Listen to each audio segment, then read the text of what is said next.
Hello साथियों, मैं doctor शरीफ प्रेपअप academy के इस यूट्यूब चैनल पर आपका स्वागत करता हूं।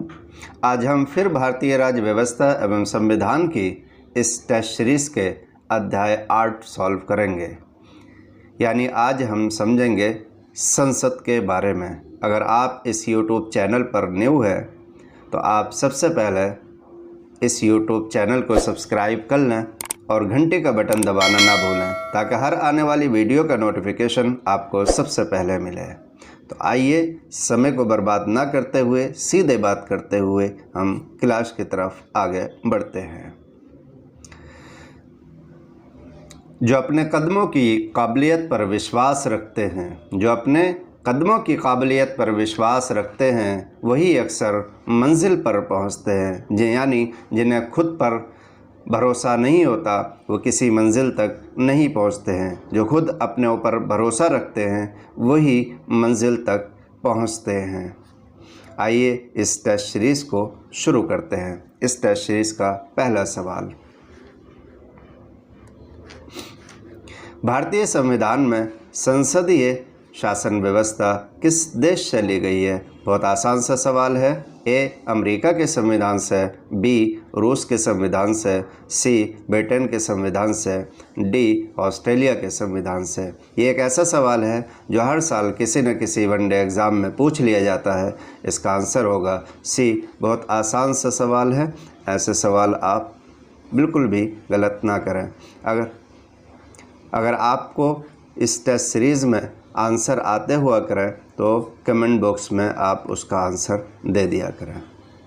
अगला सवाल है,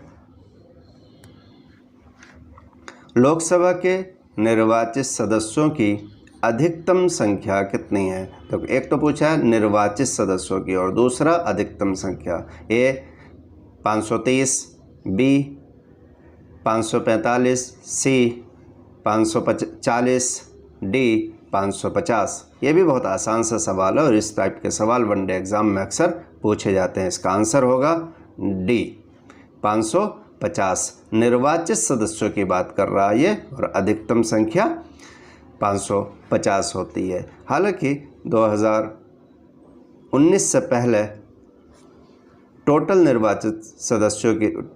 सदस्यों की जो अधिकतम संख्या होती थी वो 552 होती थी। लेकिन अब अगर ये सवाल पूछे कि लोकसभा में अधिकतम सदस्यों की संख्या कितनी है तो इसका आंसर आज भी 550 होगा। चूँकि 104वें संविधान संशोधन के तहत जो 2 सदस्य लोकसभा में एंग्लो इंडियन से आते थे उनको ख़त्म कर दिया गया है और 1 सदस्य राज्यों में विधानसभाओं में आता था। अगर राज्यपाल को ये लगता था कि एंग्लो इंडियन का प्रतिनिधित्व विधानसभा में नहीं है तो वो 1 सदस्य को मनोनीत कर सकता था। दूसरी बात, राज्यों से 530 सदस्य आते हैं और केंद्र शासित प्रदेशों से 20, टोटल हो जाते हैं 550। लेकिन वर्तमान में लोकसभा में निर्वाचित सदस्यों की जो संख्या है वो 543 है। 530 आते हैं राज्यों से और 13 सदस्य आते हैं केंद्र शासित प्रदेश से। अगला सवाल है, राज्यसभा के सदस्यों का कार्यकाल कितने वर्षों का होता है? बहुत आसान सा सवाल है। ए 3 वर्ष, बी 4 वर्ष, सी 5 वर्ष और डी 6 वर्ष। आंसर इज डी 6 वर्ष का होता है। ये सवाल भी अक्सर वनडे एग्ज़ाम में पूछ लिया जाता है। UPSC, UP police, SSC, banking, railway, इन सारे एग्ज़ामों में इस टाइप के सवाल बार बार पूछे जाते हैं। संविधान का अनुच्छेद 83 के अनुसार राज्यसभा एक स्थायी सदन है, यानी परमानेंट सदन है। इसके सदस्यों का कार्यकाल 6 वर्ष का होता है और हर एक 2 वर्ष के बाद 1/3 सदस्य रिटायर हो जाते हैं। अगला सवाल होगा, राज्यसभा का गठन किस वर्ष हुआ? ये फैक्चुअल सवाल है। ए 1950 में, बी 1951 में, सी 1952 में और डी 1953 में। इसका आंसर होगा सी 1952 में राज्यसभा का गठन हुआ था।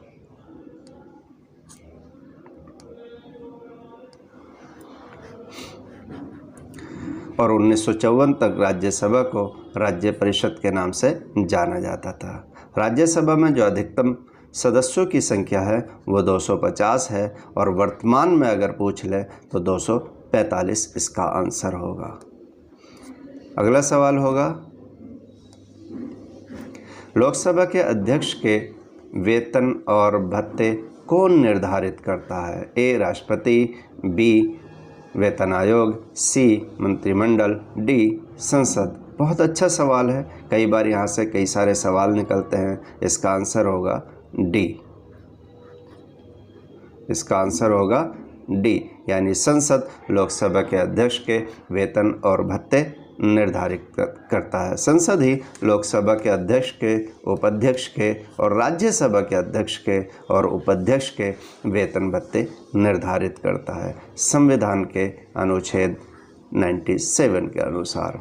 और इस बात का उल्लेख संविधान की दूसरी अनुसूची में किया गया है। अगला सवाल होगा, भारत के नियंत्रक एवं महालेखा परीक्षक की नियुक्ति कौन करता है? यानी कैग की नियुक्ति कौन करता है? राष्ट्रपति, बी लोकसभा का अध्यक्ष, सी योजना आयोग और डी वित्त मंत्री। बहुत आसान सा सवाल है। इसका आंसर होगा ए राष्ट्रपति।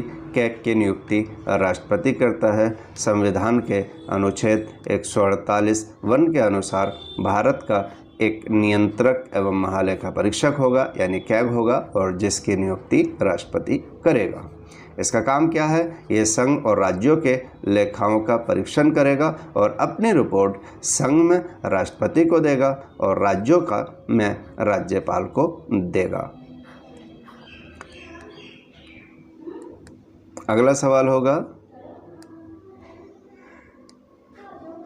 भारत के नियंत्रक एवं महालेखा परीक्षक की रिपोर्ट की समीक्षा करने वाली संसदीय समिति। कितना अच्छा सवाल है। ए प्राक्कलन समिति, बी प्रवल समिति, सी लोकलेखा समिति और डी इनमें से कोई नहीं। इसका आंसर होगा सी लोकलेखा समिति भारत के नियंत्रक एवं महालेखा परीक्षक की रिपोर्ट की समीक्षा करती है और ये एक संसदीय समिति है। चूँकि जो कैग का काम है वो रिपोर्ट पेश करना, संसद अगर केंद्र क्या है तो वो राष्ट्रपति को और राज्यों के है तो वो राज्यपाल को, फिर उसकी जांच करना ये लोकलेखा समिति का काम है। और लोकलेखा समिति ये सबसे पुरानी समिति है, यानी 1921 से ये काम कर रही है। इसमें 15 सदस्य लोकसभा से होते हैं और 7 सदस्य राज्यसभा से आते हैं, यानी टोटल इसमें 22 सदस्य होते हैं।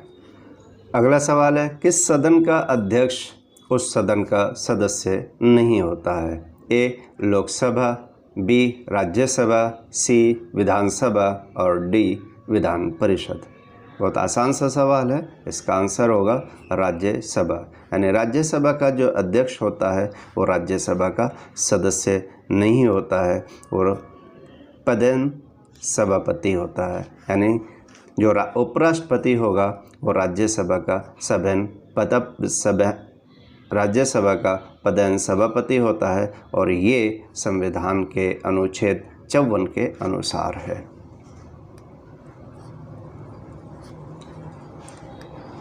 अगला सवाल होगा, संसद के किसी सदस्य द्वारा प्रस्तुत प्रस्ताव को लोकमत का अविलंबनीय विषय मानते हुए जो चर्चा की जाती है उसे क्या कहते हैं? ए स्थगन प्रस्ताव, बी अविश्वास प्रस्ताव, सी कटौती प्रस्ताव, डी उपर्युक्त में से कोई नहीं। इसका आंसर होगा ए स्थगन प्रस्ताव। स्थगन प्रस्ताव किसी भी सदन में लाया जा सकता है। इस प्रस्ताव को कम से कम 50 सदस्यों की सहमति ज़रूरी है और अध्यक्ष की अनुमति से ही लाया जा सकता है। अगला सवाल हम देखेंगे। अगला सवाल है, मंत्रिपरिषद में निम्न में से कौन शामिल नहीं है? ए कैबिनेट मंत्री, बी राज्य मंत्री, सी कैबिनेट सचिव और डी स्वतंत्र प्रधानमंत्री। इसका आंसर होगा सी कैबिनेट सचिव। अगर मंत्री से भी काम चल सकता है। यहाँ भी मंत्री है, यहाँ भी मंत्री है, यहाँ भी मंत्री है, तब भी आंसर इसका सी निकल सकता था। बहुत आसान सा सवाल था, लेकिन कई बार एग्ज़ाम में इस टाइप के सवाल पूछे जाते हैं। यानी मंत्रिपरिषद में प्रधानमंत्री, कैबिनेट मंत्री, राज्य मंत्री, स्वतंत्र प्रभार और उप मंत्री, ये सब शामिल होते हैं।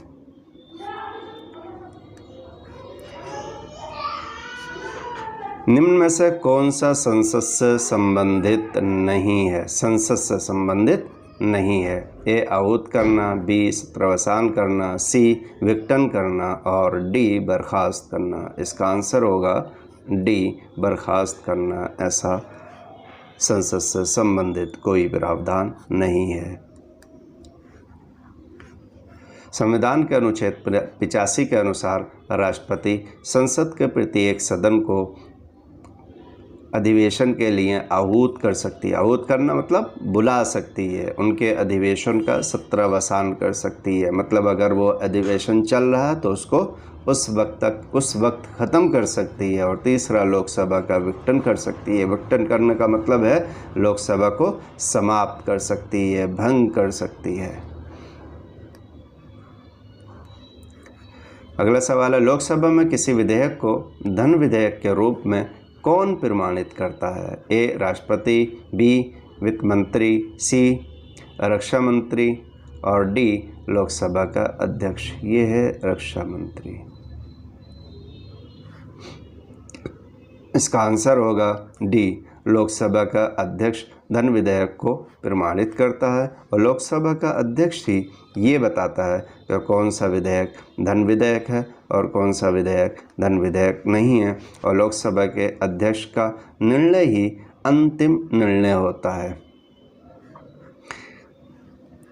धन विधेयक का उल्लेख संविधान के अनुच्छेद 110 में किया गया है, लेकिन संविधान का अनुच्छेद 157 के अनुसार धन विधेयक राष्ट्रपति की अनुशंसा से ही केवल लोकसभा में ही प्रस्तावित किया जा सकता है। तो एक बात तो ये याद रखना है कि राष्ट्रपति की मर्जी से पेश किया जाता है संविधान का अनुच्छेद 157 के तहत, और दूसरा धन विधेयक तो लोकसभा में ही पेश किया जाएगा। तीसरी बात यह है कि धन विधेयक कौन सा धन विधेयक है या नहीं, ये निर्णय लोकसभा का अध्यक्ष करता है, और जो लोकसभा का अध्यक्ष का निर्णय होता है वो अंतिम निर्णय होता है।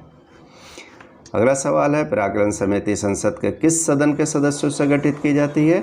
ए दोनों सदनों के सदस्यों से, बी राज्यसभा के सदस्यों से, सी लोकसभा के सदस्यों से और डी उपरोक्त में से कोई नहीं। इसका आंसर होगा सी, लोकसभा के सदस्यों से प्राक्कलन समिति का गठन किया जाता है। प्राक्कलन समिति एक स्थायी और सबसे बड़ी संसदीय समिति है। इसमें 30 सदस्य शामिल होते हैं और सभी सदस्य लोकसभा से चुने जाते हैं। अगला सवाल होगा, संसद के किसी सदन में मुख्य विपक्षी दल की मान्यता प्राप्त करने के लिए उस सदन के कितने सदस्य होने चाहिए? ए सदन की कुल सदस्य संख्या का 2/3, बी 1/3, सी 1/6 और डी 1/10वां भाग। इसका आंसर होगा डी 1/10वां भाग विपक्षी दल का मुख्य बनने के लिए। यानी संसद के दोनों सदनों में विपक्षी दल है जिसकी सदस्य संख्या उस सदन के 110वें भाग के बराबर होनी चाहिए। यानी लोकसभा में अगर 550 सीट है, अधिकतम है तो 55 सदस्य होने चाहिए, और राज्यसभा में 250 सदस्य अधिकतम है तो 25 सदस्य होने चाहिए। अगला सवाल, और ये आखिरी सवाल भी है, अनुच्छेद 108 के अंतर्गत लोकसभा और राज्यसभा की संयुक्त बैठक आहूत की जाती है यानी बुलाई जाती है। ए राष्ट्रपति द्वारा, बी लोकसभा स्पीकर द्वारा, सी प्रधानमंत्री द्वारा, डी राज्यसभा के अध्यक्ष द्वारा। इसका आंसर होगा ए राष्ट्रपति के द्वारा, संविधान के अनुच्छेद 108 के अंतर्गत।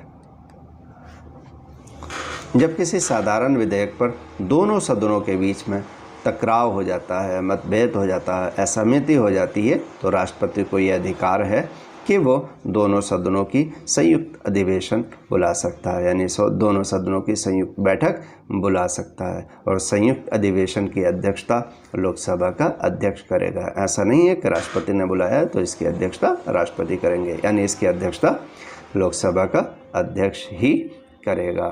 Thank you so much. अगर आपको ये वीडियो पसंद आती है तो आप कमेंट्स ज़रूर किया करें, आपको कितनी पसंद आती है, कोई डाउट है, नहीं है, कोई सवाल में अगर डाउट है, एक्सप्लेनेशन और चाहिए तो आप कमेंट्स बॉक्स में बता दिया करें। अगर अभी भी आपने इस चैनल को सब्सक्राइब नहीं किया है तो आप सब्सक्राइब कर लें और घंटी का बटन दबाना ना भूलें, ताकि हर आने वाली वीडियो का नोटिफिकेशन आपको सबसे पहले मिले। मेरी कोशिश ये रहती है कि मैं कम से कम टाइम में ज़्यादा से ज़्यादा कंटेंट आपको दे सकूं, इसलिए स्पीड पर भी